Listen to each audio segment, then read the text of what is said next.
Veillez et priez rapidement. Veillez et priez. Afin que vous ne tombez pas dans la tentation. La Bible dit d'abord, veillez et priez. Veillez et priez. Que vous ne tombiez pas dans la tentation. L'esprit est bien disposé. L'esprit est bien disposé.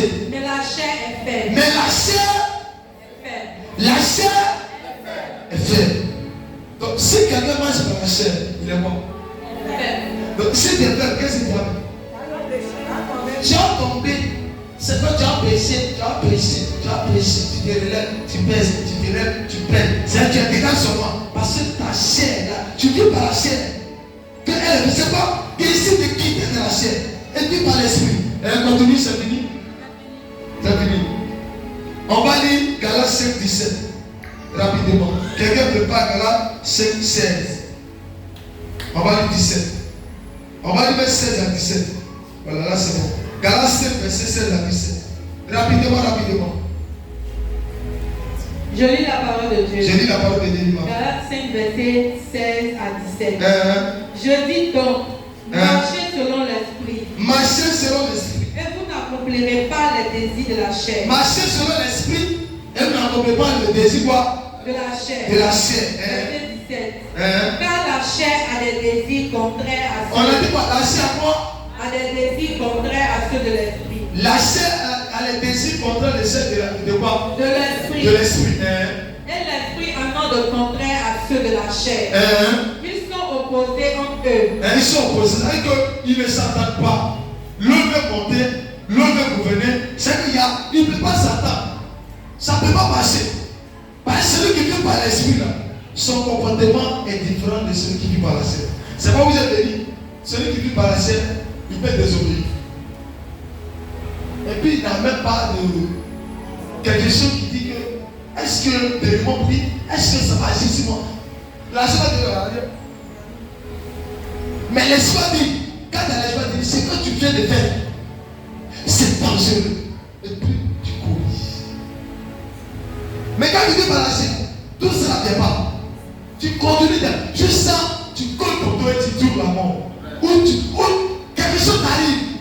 Parce que la chair, là, lui, il veut t'amener à la mort. L'esprit, lui, veut t'amener à la vie. C'est pourquoi changer. Il veut par l'esprit pour dominer la chair.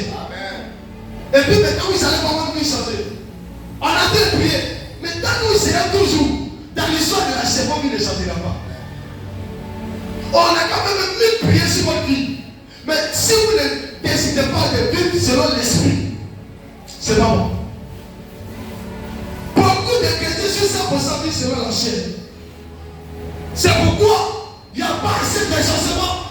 Parce que la chair est conduite à la désobéissance. La chair est conduite à la rébellion. La chair est conduite à l'impudicité, à l'adultère. La chair est conduite à une vie de débauche, à une vie de rébellion, de traumatisme, de critique. Parce qu'ils n'ont pas de. Ils se disent que c'est normal. Mais celui qui vit par l'esprit, quand il fait, il sait que ce n'est pas pour te décider. Il abandonne. Et puis, finalement, que tu vis par l'esprit, le comportement qui n'est pas pour qui t'entoure. Mais celui qui ne vit pas par l'esprit, il ne change jamais. Il reste tel qu'il est. Depuis petit, jusqu'à il vieillit. C'est que tu ne vis pas par l'esprit. Celui qui vit par l'esprit, ce n'est pas l'option. Celui qui vit par l'esprit, ce n'est pas la manifestation de l'option. Celui qui vit par l'esprit, c'est celui qui ressemble à la parole de Dieu. Et qui a la vie de la parole de Dieu. Il vit par l'esprit.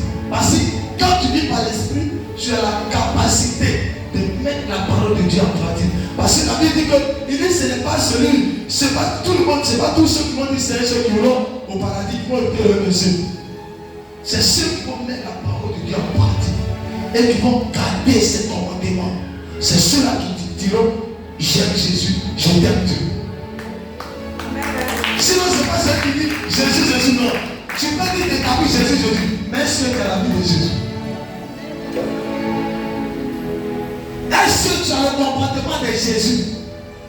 Est-ce que tu ressembles à ton maître?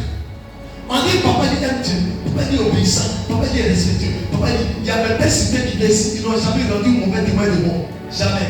Depuis mes encadreurs, jusqu'à ceux qui viennent, ils n'ont jamais dit mauvais nom. Tous les jours, papa dit est bien, papa dit c'est un bon fils, papa dit c'est un bon fils, parce que mes pères cités connaissent comme je suis.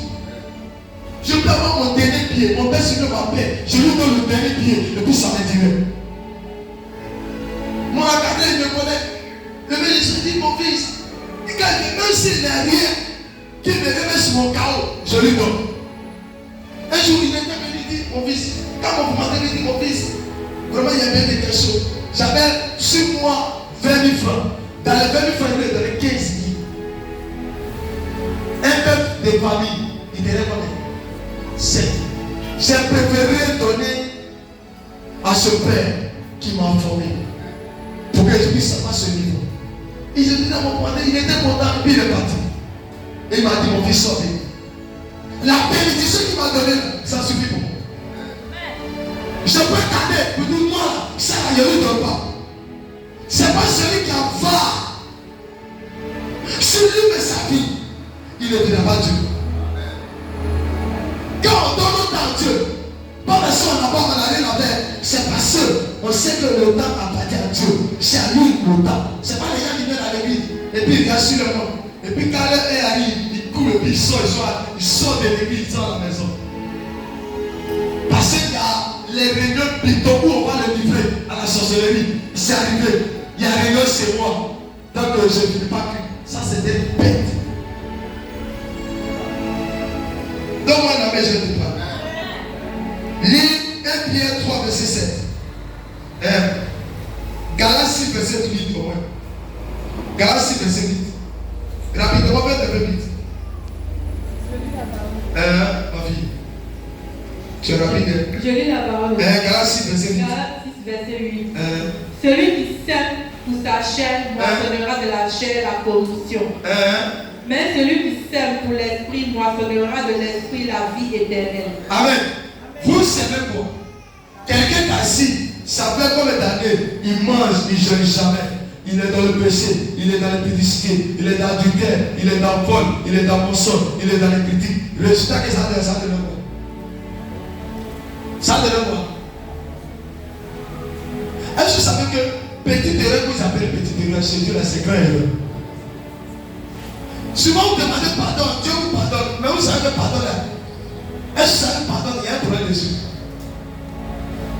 Quand Dieu pardonne, il y a condition derrière.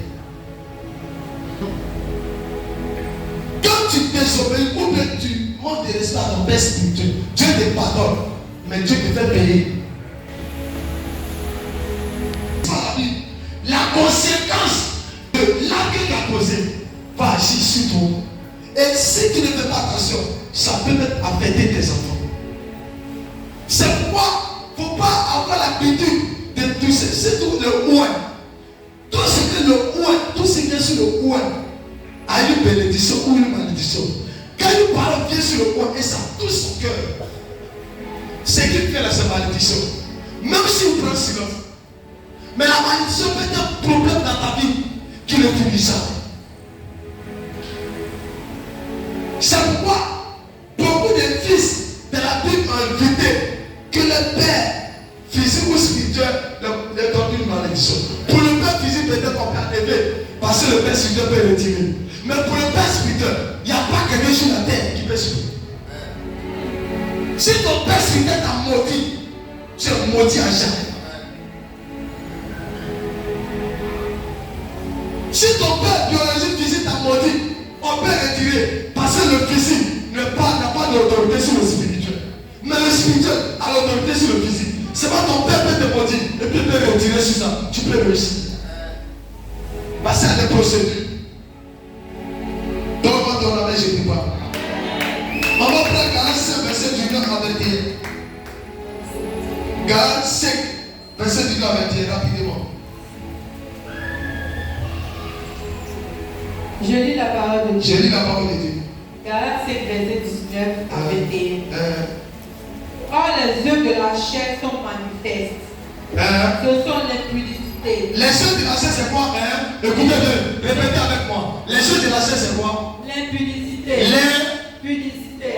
On dit, ce que la chair fait là, c'est quoi? Le résultat de la chair, c'est quoi? L'impudicité. L'impudicité. L'impureté. Répétons ça. L'impudicité.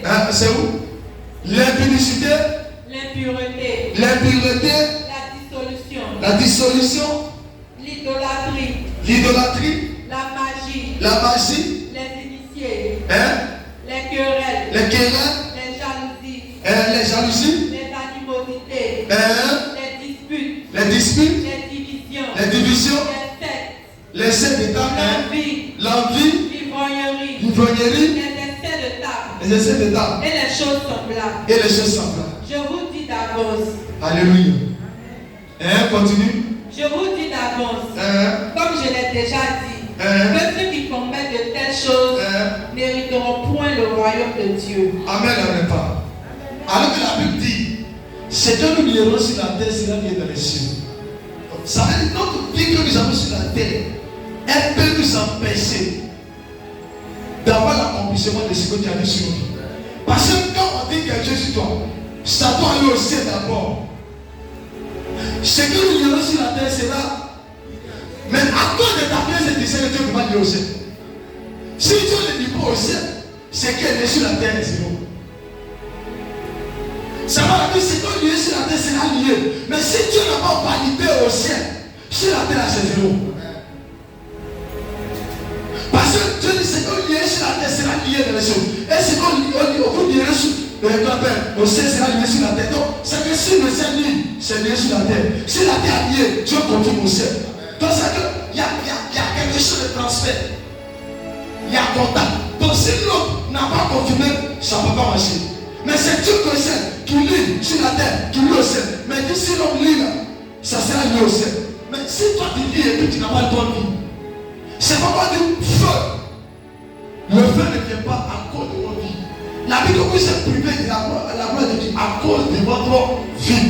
À cause de votre vie, quand vous priez, vous parlez, Dieu ne vous entend pas. Le péché rend sourd à Dieu. Mauvaise vie rend sourd à Dieu.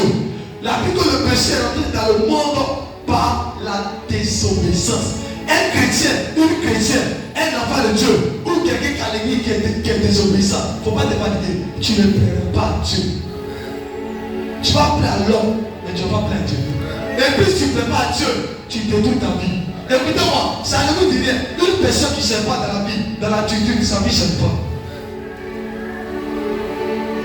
Vous pouvez courir derrière moi, mais si vous n'avez pas de considération d'obéissance pour moi, mon Dieu ne fera rien pour vous.